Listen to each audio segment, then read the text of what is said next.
Glória a Deus. Eu quero convidar vocês a abrir a Bíblia no texto de 1 Pedro, no capítulo 2. Nós vamos ler os versículos de 9 a 11. 1 Pedro, capítulo 2, versículos de 9 a 11. E hoje eu quero compartilhar com os irmãos algo a respeito da nossa vida, do nosso caminhar com Jesus, a respeito da nossa conduta, de como nós temos nos portado nesse caminho. Eu gosto sempre de preparar os slides, né, para a gente ficar mais atento, enfim. Mas vocês perceberam que não tivemos nem na hora do louvor, né? A gente está com um problema na lâmpada, então hoje, infelizmente, seremos sem os slides. Eu sou uma pessoa muito visual, então eu, quando tenho algo para ver, a Ana está rindo ali, mas ela sabe, né, que eu desenho, eu preciso estar acompanhando, e isso me faz memorizar melhor. Mas, infelizmente, hoje nós não teremos. Mas o Senhor vai nos dar graça e vamos compreender aquilo que Ele quer aqui nessa noite para nós. Amém? Quem achou, diga amém. Está meio fraquinho, achei que vocês não acharam não. Quem achou, diga amém. Amém. Então vamos lá. 1 Pedro 2, nos versículos 9 a 11. Vocês, porém, são geração eleita, sacerdócio real, nação santa, povo exclusivo de Deus, para anunciar as grandezas daquele que os chamou das trevas para a sua maravilhosa luz. Antes vocês nem sequer eram povo, mas agora são povo de Deus. Não haviam recebido misericórdia, mas agora a receberam. Amados, insisto em que, como estrangeiros e peregrinos no mundo, vocês se abstenham dos desejos carnais que guerreiam contra a alma. Amém? Senhor, nós te pedimos mais uma vez que o Teu Espírito Santo venha sobre nós, venha sobre este lugar com poder, graça, misericórdia, que o Senhor venha falar conosco nessa noite de maneira especial, que o Teu Espírito Santo tenha liberdade. Usa a minha vida, Senhor, e abre, Senhor, os corações, que toda barreira caia por terra, para que a Tua palavra possa ser plantada e possa ser regada e possa frutificar em nós. Em nome de Jesus. Amém. Glória a Deus. O tema dessa mensagem de hoje é: não se distraia no caminho, porque você tem destino. Você tem um destino. Nós estamos indo para algum lugar. Então, precisamos nos abster, tomar cuidado com as distrações pelo caminho, com aquilo que quer tirar o nosso foco do destino final. E é interessante a gente perceber que, só para que a gente compreenda melhor até e aplique isso na nossa vida espiritual, pegar um pouco da nossa vida aqui, nosso cotidiano, no nosso dia a dia, nós temos muitas coisas que nos distraem, né? Você está ali focado, às vezes, num propósito, em fazer alguma coisa, num objetivo, mas, de repente, você é distraído facilmente. Né? Qualquer luzinha que chama a atenção, você já está distraído. Percebe que se você for ao mercado, comprar uma coisa, dificilmente você sai do mercado com aquela uma coisa. Você tinha um objetivo só. Esses dias eu entrei ali no macro do Shopping União para pegar uma farinha de trigo. E aí eu falei, eu não vou pegar carrinho, porque eu preciso pegar uma farinha de trigo. Eu saí de lá, que eu já estava cambaleando de tanta coisa que já estava no meu braço, porque eu me distraí nos corredores do mercado e saí pegando porque tinha promoção. Falei, não posso perder de levar isso aqui porque o preço está bom. Então, eu fui me distraindo pelo caminho e peguei, quase que eu esqueço a farinha de trigo. E eu não estou brincando, estou falando sério. Quase que eu esqueço a farinha de trigo. Eu já estava indo para o caixa, quando eu lembrei que eu entrei no supermercado para pegar farinha. Então, mas a gente é facilmente roubado no nosso dia a dia, nos nossos afazeres comuns. Às vezes a gente senta, né, para trabalhar, quem está trabalhando em home office, ou para estudar, né, Marmota? A gente também tem essa. A gente senta para estudar, a gente senta para ler a Bíblia. Se a gente pega o celular por um segundo para ver, a gente pega e diz assim, vamos ver se tem alguma mensagem urgente, né? Urgente entre aspas, porque se for urgente a pessoa liga. Não é urgente, o WhatsApp não é urgente. E você perde horas naquele contexto do celular, porque você se distrai. Qual era o objetivo final? Estudar. O objetivo final, trabalhar, ler a Bíblia, fazer o meu devocional, mas de repente eu acabo sendo distraído. E aí isso me faz perder um tempo precioso. Um tempo em que eu podia fazer as coisas com excelência. E aí quem nunca se viu fazendo algo correndo, às vezes mal feito, porque perdeu tempo com coisas que não precisavam perder. Se só acontece com você, se não acontece com vocês, só acontece comigo, então parabéns, porque eu vivo me pegando nessa situação, fazendo coisas correndo, sendo que eu perdi tempo com coisas que me distraíram pelo caminho e acabo não fazendo da maneira que deveria. Mas, no que se refere então à nossa vida com Deus, vamos pensar nisso aqui hoje. No que se refere à nossa vida com Deus, ao nosso propósito final, ao destino para o qual nós fomos criados. Será que a gente está se distraindo? Faz essa pergunta para você agora. Eu tenho me distraído no caminho? Eu tenho me distraído em relação ao meu propósito, ao meu chamado, àquilo que Deus tem colocado no meu coração? Eu tenho me distraído? É interessante que o apóstolo Pedro, quando ele escreve aqui esse texto, ele está chamando a nossa atenção para algumas coisas. Primeiro, para a nossa identidade. Depois, ele está chamando a nossa atenção para o nosso propósito. Que nós não somos também mais desse mundo, que nós somos peregrinos, estrangeiros. E aí, existem muitas coisas que estão tentando nos distrair do nosso destino, pelo caminho. E é interessante observar que aqui no versículo 11, ele não somente orienta, mas ele insiste. Ele diz assim, eu insisto para que vocês se abstenham dos desejos carnais que guerreiam contra a vossa alma. Então não é só uma orientação simples, é uma insistência. Aí a gente vai entender aqui um pouquinho, em 3 tópicos, o que esse pequeno trecho de 1 Pedro está querendo nos ensinar. O que Pedro está querendo nos ensinar? Ele quer nos ensinar quem nós somos, ou seja, qual a nossa identidade, por que nós fomos resgatados e qual é o nosso propósito. Então, em primeiro lugar aqui, era nessa hora que ia entrar o slide. Olha só, não tem o slide. Mas, em primeiro lugar, ele está nos ensinando que nós somos povo exclusivo de Deus. E, em primeiro lugar, nós vamos entender quem nós somos. Geração eleita, sacerdócio real, nação santa, propriedade exclusiva do Senhor.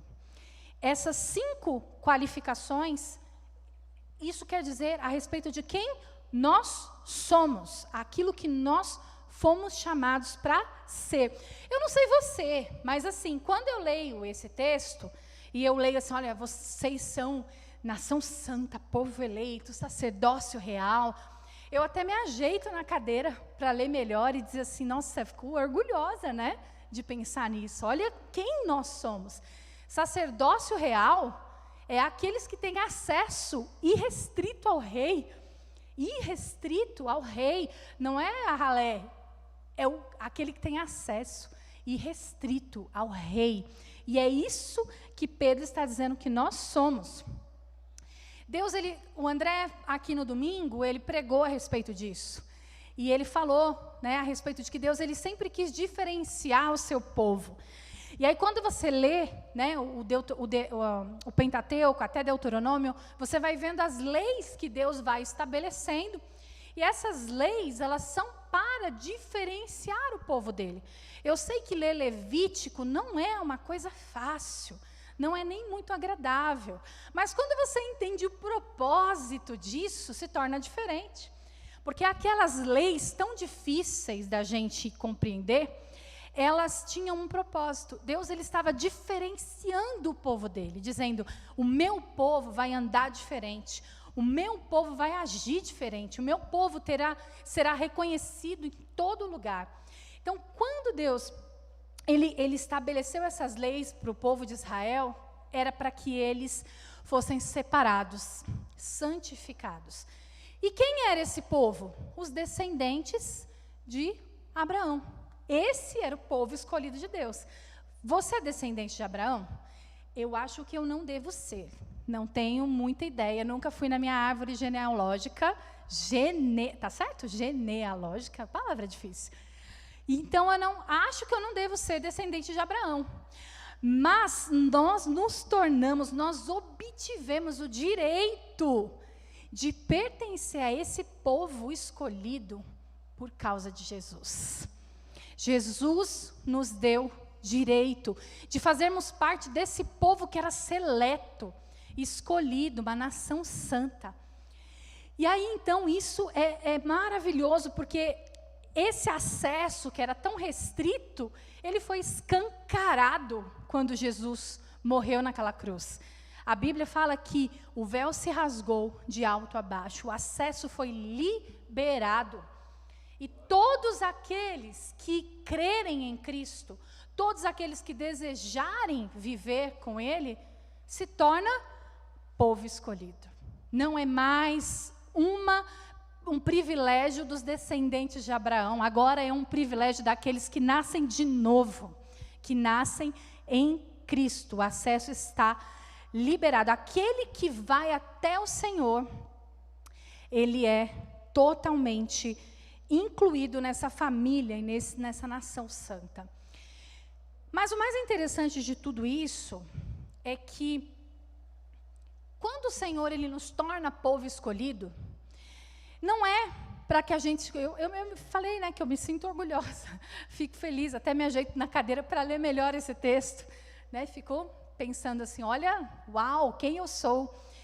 Mas o objetivo disso não é para que a gente se torne orgulhoso, não é para que a gente bata no peito, né, e fique achando que isso é algo que a gente deve exibir, né? Tem pessoas que carregam esse título e fazem muito mau uso dele, infelizmente, né? Eu sou povo escolhido, eu sou povo de Deus, eu sou, e enchem a boca para dizer, mas o coração está muito longe daquilo que o Senhor deseja para nós como povo escolhido. Mas essa condição, né, não é um status que nós devemos carregar, mas é algo que não é para a nossa glória, é para a glória dele.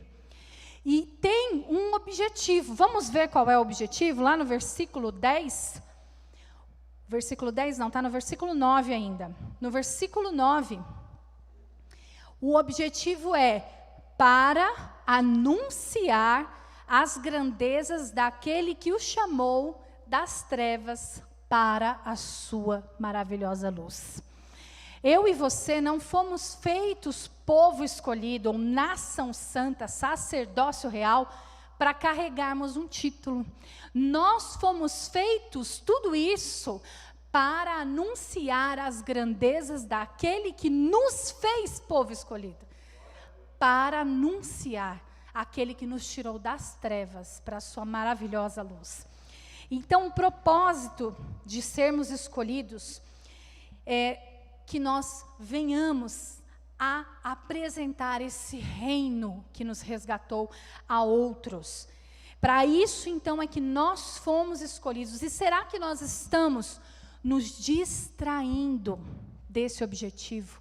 Será que quando nós estamos servindo a Deus, vindo à igreja e dizendo, nós somos cristãos, eu sou pastor, eu sou diácono, eu sou professor, eu sou seja lá o que for. Será que quando nós estamos carregando esses títulos, nós estamos fazendo isso com o objetivo de anunciar as grandezas daquele que nos chamou? Ou nós estamos somente nos exibindo com status, com cargos, ou com coisas que não levam a nada? Será que a gente está se distraindo desse objetivo principal, desse chamado principal? E não foi à toa que o Senhor nos chamou. Né? Não foi à toa. Você não estava passando em frente de uma igreja e de repente entrou e aceitou a Jesus. Ou não foi por sorte, porque você nasceu num lar cristão, até porque isso não garante nada. Não garante nada, às vezes é até mais difícil. Quando você nasce num lar cristão, às vezes isso se torna até mais difícil. Não foi por nada disso, por acidente. Foi com um propósito já destinado. A razão de nós termos sido feitos povo exclusivo, para anunciar esse que nos tornou exclusivos, é para que a gente pudesse fazer com que outros se tornem exclusivos também. Olha que coisa linda que é o reino de Deus. Eu sou povo exclusivo, mas essa exclusividade, neste reino de Deus, exclusividade não tem nada a ver com poucos serem chamados para pertencer. Não tem nada a ver com minoria. Essa exclusividade tem a ver com o rei. Ele é exclusivo. A exclusividade tem a ver com Jesus, porque Ele é único. Ele é exclusivo. Então, nós não fomos feitos povo exclusivo para ficarmos nos gabando. Nós fomos feitos povo exclusivo, para que outros também venham e experimente essa exclusividade, de ter um rei exclusivo, de ter um rei que é único, de ter um rei que é santo, que é incomparável, que não há outro que seja como ele. Antes, essa exclusividade que a gente está falando aqui, ela estava ligada, então, à identidade étnica, à questão geográfica, de onde aquele povo habitava, os descendentes de Abraão, então, e o local onde eles habitavam. Mas hoje, a nação santa, o povo exclusivo, ele é reconhecido pela lealdade ao seu rei. A lealdade ao rei Jesus. Então, é essa a característica que faz com que nós sejamos reconhecidos como povo exclusivo. E foi essa a visão maravilhosa que João teve. Lá em Apocalipse, no capítulo 19, no versículo 6, olha o que João viu. Então ouvi algo semelhante ao som de uma grande multidão, a nação santa, o povo escolhido, como estrondo de muitas águas e fortes trovões, que bradava: Aleluia, pois reina o Senhor, o nosso Deus Todo-Poderoso. João teve uma visão do dia em que essa nação santa, esse povo escolhido, estará encontrando com o Senhor e bradará como o som de muitas águas: Aleluia, reina o Senhor, nosso Deus. Se alguém deseja fazer parte dessa nação, não é mais necessário tudo aquilo que era necessário antes. Hoje o acesso, o único acesso, é exclusivo também. O acesso é exclusivo. O único caminho, ele é Jesus. Ele é o único caminho, o exclusivo caminho para que nós nos tornemos povo santo. O segundo ponto é que nós temos um propósito, então. Nós fomos restaurados para assumir essa nova identidade. Fomos restaurados. Olha o que diz, então, no versículo 10, do capítulo 2 de 1 Pedro, que nós estamos lendo. O versículo 10 diz assim: antes vocês nem sequer eram povo, mas agora são povo de Deus. Não haviam recebido misericórdia, mas agora receberam. Que triste, né? Antes vocês nem sequer eram povo. O que vocês eram antes? O que vocês eram antes de ser resgatados? Nem sequer eram povo, mas agora, mas tem esse mais aí que nos salva, são povo de Deus. Não tínhamos recebido misericórdia, mas agora nós recebemos. E Pedro aqui, ele estava relembrando o que Oséias já falava, já havia profetizado. Né? Lá em Oséias 2, a gente vê que ele fala, quando Deus diz que aqueles que não eram seu povo passariam a ser. Que esse povo diria: tu és o meu Deus. Isso era Deus falando a nosso respeito, a nós que não somos descendentes de Abraão, a nós que conheceríamos Jesus aí tantos e tantos anos depois.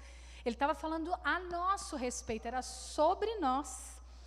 vocês que nem eram povo, se tornarão meu povo e vão me chamar, tu és o meu Deus. E para Oséias, Deus ele prometeu uma restauração futura. E essa restauração aconteceu através de Jesus. Essa restauração veio através de Jesus, porque o povo que o Senhor havia escolhido, o povo de Israel, rejeitou o Senhor. Fez alianças com outros deuses. E ele prometeu uma restauração que seria na era futura. E essa restauração aconteceu através de Jesus. Ele cumpriu e nos fez, então, esse povo escolhido. Esse povo da promessa lá de Oséias. Nós fomos feitos esse povo. Nossa identidade, ela foi estabelecida por causa desta promessa de restauração. Nossa identidade, ela foi... Quem seríamos nós? Um povo sem eira nem beira, sem identidade, sem destino, sem lugar para ir, sem lugar para dormir, provavelmente. Seríamos uma pessoa que não tinha isso espiritualmente falando. Para onde iríamos nós? Mas ele estabeleceu essa restauração e nos fez povo dele, povo excluído. Excluído não, exclusivo. Nós éramos excluídos, né? Agora nós somos exclusivos. Glória a Deus. E é muito interessante a gente perceber. Nesse momento a gente volta lá no primeiro ponto, que nós fomos restaurados, assumimos essa nova identidade. Para qual propósito? Para a gente se gabar? Para a gente ficar orgulhoso? Nós fomos restaurados para restaurar. Esse é o nosso propósito. Restaurados para que outros também sejam restaurados. Glória a Deus. Terceiro ponto. Peregrinos e estrangeiros, mas com foco no destino.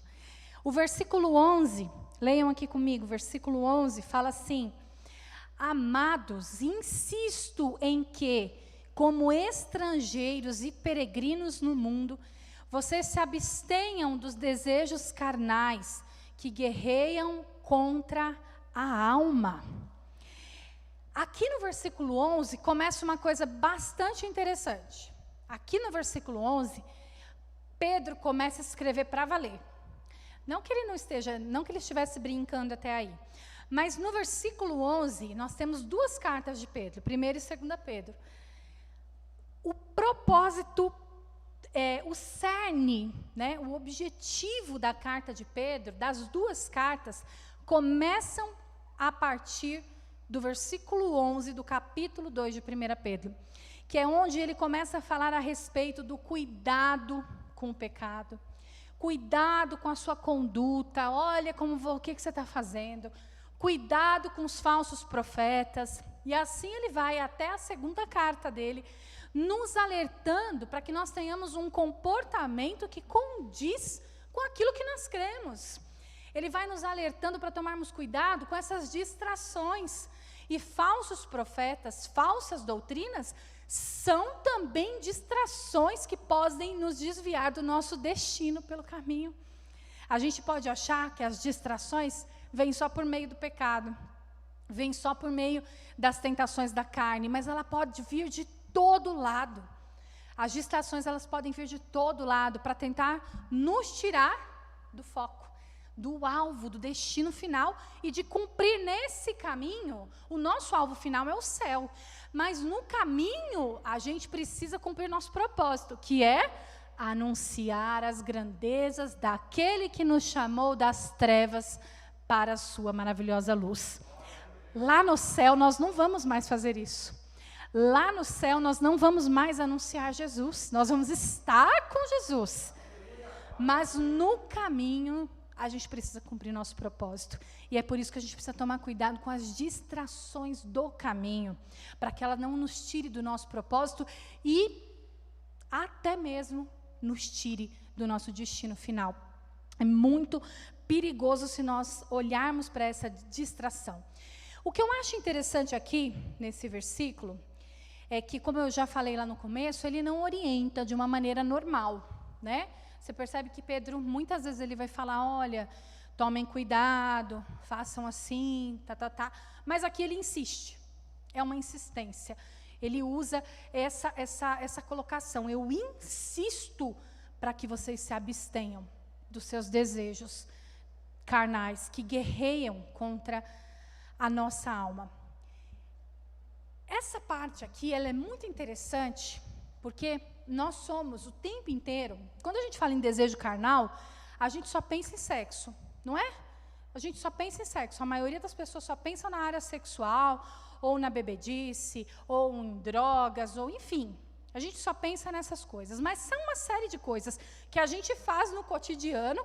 Você querer usar o seu celular e deixar ele te roubar no momento em que você deveria estar focando em algo muito maior, isso é ceder a um desejo carnal. A gente comer além daquilo que a gente deve comer é ceder a um desejo carnal. E assim por diante. São uma série de coisas que às vezes a gente acha que é muito maior e os outros a gente minimiza, mas essas coisas nos distraem, tiram o nosso foco daquilo que a gente precisa. Então é interessante que aqui ele insiste. Então, se abster, né, dos desejos carnais, é como se nós tivéssemos que recusar, manter longe, tomar um cuidado para não ficar atendendo a nossa carne o tempo todo. É uma guerra de você contra você mesmo. É uma guerra interna, é uma guerra de uma pessoa só, da carne contra a alma.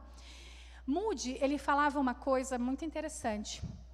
Ele falava assim, não sei se eu vou falar a frase certinha, mas ele dizia algo como que ele não conheceu nenhum homem que fosse o maior problema, qualquer outro homem que fosse o maior problema que ele mesmo. Então ele dizia assim, Moody é o maior problema que eu tenho. É alguma coisa nesse sentido.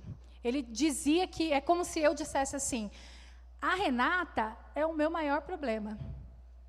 Aí o Jair vai dizer, o Jair é o meu maior problema. A Ari vai falar, a Ariadne é o meu maior problema. Porque é uma guerra de nós contra nós mesmos. É a gente que precisa, né, ter o domínio próprio, o controle a respeito desses desejos da nossa alma, para que a gente não se distraia. Ou seja, nessa guerra para se manter firme contra o pecado, nós somos o nosso maior inimigo. A gente é o nosso maior inimigo nessa guerra para se manter firme, para se abster dos desejos carnais. Gente, tem gente que é tão bom em autossabotagem. Tem gente que é tão bom em se enrolar por ele mesmo e cair nas armadilhas, que o inimigo nem tem muito trabalho com ele. O diabo até dá uma descansada com certas pessoas, porque elas são tão boas em se complicarem sem a ajuda do diabo, que o diabo olha e fala, olha, eu vou me concentrar nesse outro aqui, porque esse aqui, por ele mesmo, ele já se enrola todo. Por ele mesmo, ele já cai, já tropeça, então nem precisa muito do diabo. E às vezes a gente acha que tudo é o diabo, mas tem gente que precisa entender que o maior inimigo é ele mesmo. São os seus desejos, são os seus pensamentos, é o seu coração, e é aquilo que a gente precisa se abster, manter longe. É isso que Pedro está insistindo para que a gente faça. Mantenha-se longe. E olha que curioso, nesse momento que ele diz para a gente se manter longe, é exatamente um momento em que ele diz que nós somos peregrinos e estrangeiros. Vocês acham que isso tem alguma razão de estar no mesmo versículo? Ele diz assim, olha, se mantenham longe, se abstenham dos pecados, se abstenham dos desejos carnais. Vocês são peregrinos, são estrangeiros. É como se ele dissesse assim, gente, isso vai passar rápido. Para que vocês vão perder tempo com isso? Vai passar e vocês vão ficar nessa, perdendo tempo, se distraindo do foco, sendo que vocês são só peregrinos. Gente, peregrino é gente que está de passagem. É gente que tem um destino, que está ali naquele lugar de passagem. Ele não está ali para ficar. Ele não está ali para se instalar. Ele não está ali para habitar naquele lugar. Ele está de passagem. E é isso que nós somos, peregrinos. Não se apega muito com esse mundo, não. A gente acha que a gente é eterno. É porque a gente foi criado para ser eterno, né? a gente foi criado, então a gente tem essa sensaçãozinha de eternidade, mas isso aqui, essa carne, ela vai passar. E a gente precisa estar com o nosso foco no destino final. No caminho, a gente não pode se distrair. E quem fica muito à vontade com esse mundo, muito à vontade, começa a gostar demais, né, começa a se apegar, é muito perigoso. Olha o que o pastor Russell Shedd disse a respeito de quem fica muito à vontade com o mundo, né, começa a se sentir parte dele. Quando a igreja perde a consciência de seu chamado celestial e se torna completamente à vontade neste mundo sombrio, torna-se muito claro que ela já perdeu, olha isso, que sério, o direito de ser classificada como geração eleita, sacerdócio real, nação santa e povo exclusivo. Quando a gente fica muito à vontade aqui, quando a gente está muito já com o pé na cadeira no mundo, vivendo já com muita vontade aqui, toda completamente parecido com o mundo, a gente já perdeu a classificação de povo exclusivo, de nação santa, de sacerdócio real. Então nós não podemos nos amoldar, nós estamos aqui só de passagem. Não se distraia no caminho. Não se distraia, foca. Não perca o direito dessa identidade. Olha, isso que a gente está dizendo aqui é muito sério. Perder o direito de ser classificado como povo exclusivo, como povo escolhido, como nação eleita, sacerdócio real. Eu não quero perder esse direito, não quero perder essa classificação, essa identidade. Então, não desvie do propósito de anunciar o mundo, aquele que nos chamou. Esse é o nosso propósito pelo caminho. E a gente vai anunciar como? Só pregando o evangelho nas esquinas? Não. Ou pregando o evangelho aqui na igreja? Não. A gente vai pregar muito mais com a nossa conduta, com o nosso comportamento, com as nossas palavras. E às vezes é isso muito mais que o mundo vai levar em consideração do que a gente abrir uma Bíblia e ficar lendo essa Bíblia para as pessoas. Não, eles vão olhar para você, vão olhar para mim e vão dizer, eu quero fazer parte desse povo, esse povo exclusivo. Eu quero fazer parte disso. Porque a nossa conduta, o nosso comportamento, ele precisa combinar com aquilo que a gente fala. A gente não pode falar uma coisa e viver outra. Então, porque nós somos peregrinos aqui, vai passar muito rápido. Então, não adianta a gente ficar valorizando demais os desejos da nossa carne e alimentando e dando ibope para a nossa carne, porque o que vai prevalecer é a nossa alma. Sabe o que é interessante? Se tem uma coisa que a gente tem garantida, é que a gente vai morrer. Só se a gente for arrebatado. Se Jesus voltar antes e a gente for arrebatado. Mas a gente tem essa garantia de que a gente vai morrer. Você pode até escolher antes de você morrer, aonde você quer ser enterrado, no cemitério, ser cremado. Você não tem a garantia de que vão obedecer a sua ordem, mas enfim, você não tem essa garantia. Você pode até dizer, pagar, mas depois que você morreu, não tem mais quem garante para você que vão fazer o que você queria que fosse feito. Mas você pode até, mas tem alguns destinos, né? Tem gente que tem jazigo de família, tem gente que tem, né, direito a um crematório, enfim. Esse é o destino disso aqui, dessa matéria. Não tem muita outra opção. Né? Por mim, podiam até me jogar no meio do matinho aí, que eu não ia me importar, não. Né? Não tinha problema, mas acho que é ilegal isso, né? Não deve poder, então eu acho que é melhor não, que acho que a pessoa vai se complicar. Mas eu acho que a gente só tem esse destino, não tem outro para a nossa carne. Mas a nossa alma, nós só temos duas escolhas, ou céu ou inferno.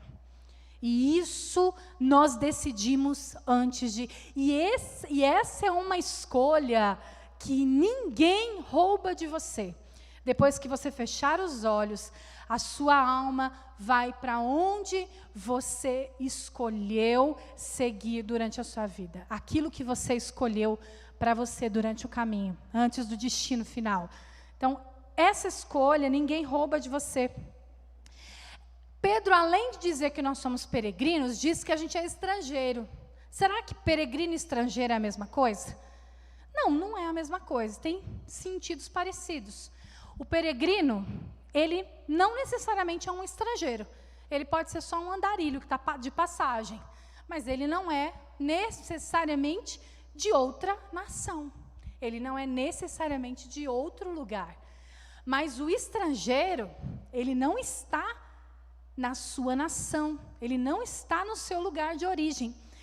Olha o que Filipenses 3:20 fala a respeito da nossa cidadania.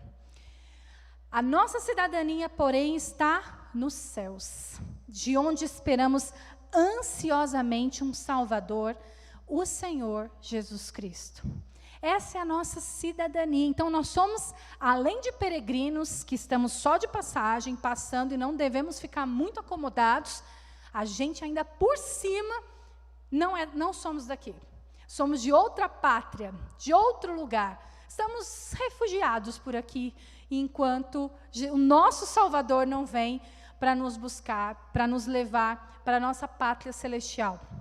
Nós estamos aqui como alguém que sai do seu país, da sua nação, com um propósito.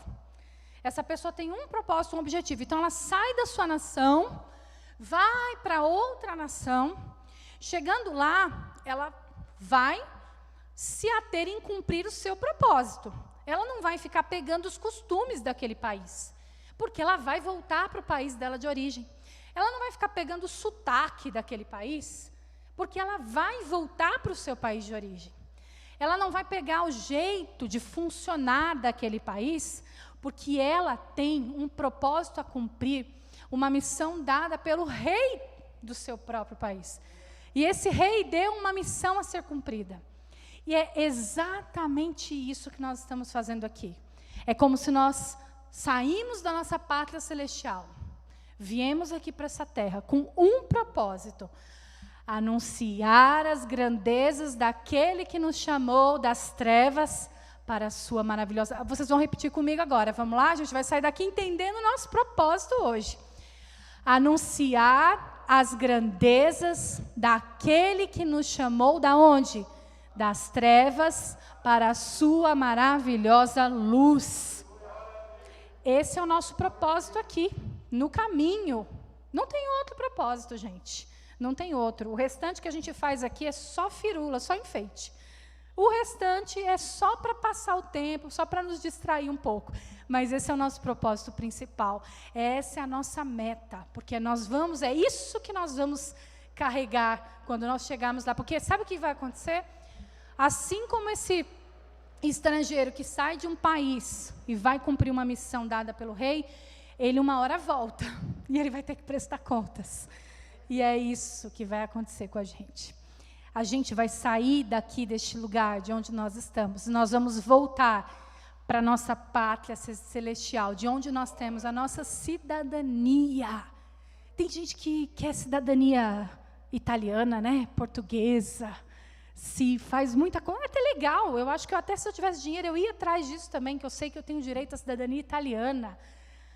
Mas não tem outra da qual, que não custa nada, a cidadania celestial. Essa não pode ser roubada, essa não pode ser nos tirada. Nós estamos vivendo aqui, gente, temporariamente. Nós vamos voltar. Esse estrangeiro, esse peregrino somos eu e você. Estamos no caminho e durante o trajeto, tem muita coisa tentando nos distrair.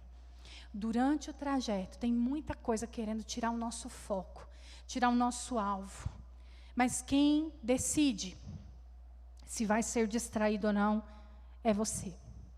Quem decide se vai olhar ao redor e ser distraído do seu propósito, da sua missão final, é você mesmo. Tem muito barulho tentando calar a voz do Espírito Santo, que está nos guiando. Tem muito barulho. E essa voz, ela não é um estrondo, é uma voz suave. Para você ouvir, é necessário ter intimidade. Para você ouvir a voz daquele que está, porque quando você está num caminho, sem GPS, você não conhece muito bem qual é o trajeto, e você está sem GPS, você precisa prestar atenção ali, E a voz do Espírito Santo é o nosso GPS aqui nesse caminho.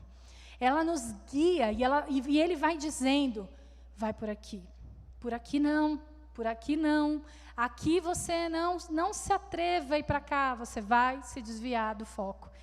E o Espírito Santo, ele faz isso conosco.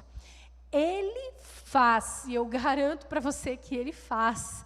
Mas para que nós possamos ouvir, a gente precisa estar conectado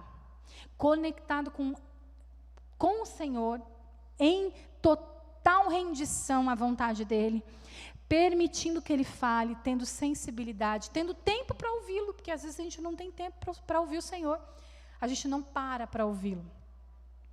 Então, essa voz que está nos guiando, muitas vezes ela é silenciada por esses barulhos que tentam nos distrair. E nós precisamos tomar cuidado. Na verdade, a gente precisa, como Paulo disse, insistindo, nos abster dessas coisas. Deixar ficar longe. Não flerta com o pecado. Não fala, não, eu acho que isso não vai ter tanto problema. Não flerta com o pecado, porque a gente é carne. A gente é carne. O diabo, ele tem experiência em ser humano. E a gente acha que a gente vai conseguir. Não, aqui eu não me desvio, aqui eu não desfoco. E a gente acaba deixando que essa voz silencie no nosso coração. E diante disso tudo, qual vai ser a nossa postura diante dessas distrações? Nós vamos permitir que nós continuemos sendo distraídos, porque a gente tem liberdade. A Ana pregou sobre isso na quarta-feira passada. Né? Foi nos dado uma liberdade. Liberdade. Só que precisa ser uma liberdade direcionada. E que direção? Quem dá a direção? O Espírito Santo. É essa voz do Espírito Santo que nos direciona, porque nós somos povo escolhido e livres. Nós somos livres para dizer não ao pecado, não ao mundo. Porque quando a gente totalmente, a gente está à vontade com o mundo, como o pastor Russell Shedd falou, que a gente começa a ficar muito à vontade com o mundo, a gente não é livre para dizer não, para se abster do pecado. A gente não é livre, a gente precisa ceder para que a gente faça parte daquilo, mas o melhor é fazer parte do reino celestial. A cidadania celestial é o melhor que nós podemos ter. Então, nada que esse mundo possa oferecer, nada que atenda ao desejo da nossa carne, se compara a atender ao desejo do Espírito. A nossa alma tem sede de ser saciada. E quando nós saciamos nossa alma, nós matamos de sede a nossa carne. E quanto mais a gente sacia a alma, mais a gente mata a carne, e mais próximos do nosso propósito, do nosso destino, a gente vai chegando. Para finalizar, no capítulo 2 mesmo de 1 Pedro, no versículo 16, ele diz assim: vivam como pessoas livres, mas não usem a liberdade como desculpa para fazer o que é mal. Vivam como servos de Deus. Amém? Vamos nos colocar em pé. Glória a Deus.